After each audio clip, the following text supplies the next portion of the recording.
SHO थाना city मजहर हुसैन ने अपनी टीम के हमरा डीएसपी सदर सर्कल राणा मोहम्मद इकबाल की जेर निगरानी छापा मारकर खतरनाक जाका और डकैत गैंग को गिरफ्तार कर लिया।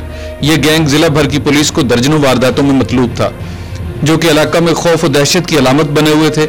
मुलजमान के कब्जा से 9 लाख रुपए नकद, तलाई जेवरात, मोबाइल फोन और जदीद असला बरामद कर लिया गया।